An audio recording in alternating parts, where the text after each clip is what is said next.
So, update tayo ng konti mga idol, for today's video ay dito nga tayo ngayon sa Marina at yun, dahil mayroon tayong expired na papel ay kailangan nating i-renew.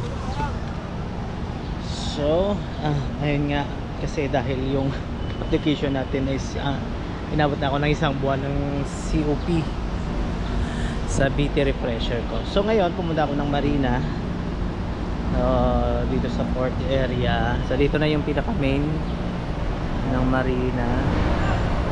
At ayun nga, pinalo up ko yung application ko sa kanila dahil tagal na. So pagdating ko dito, pag login ko dito sa may security guard, sabi lang, sir, pwede na kayong umuwi. Bakit? Nakapag-log na daw ako. Itong araw daw malalaman na yung for payment.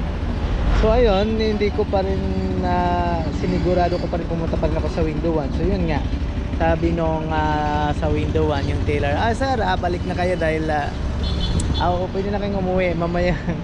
Andito na yung ano nyo, mayroon na kayong parang verification ng for payment.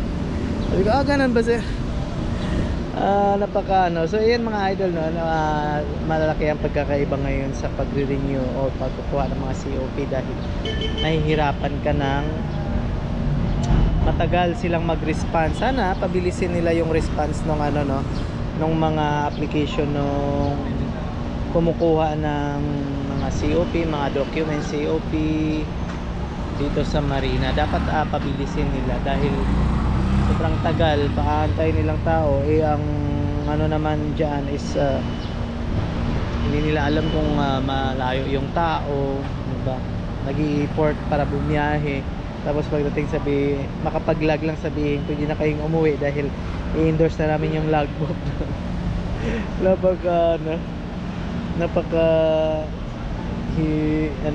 Nakakatawa tignan. So ayan tayo mga idol, so gumising tayo maaga, sumakay tayo ng bus. Sinubukan kong mag-commute. Ayoko sana mag-commute pero gusto kong parang iba naman. So nag-commute ako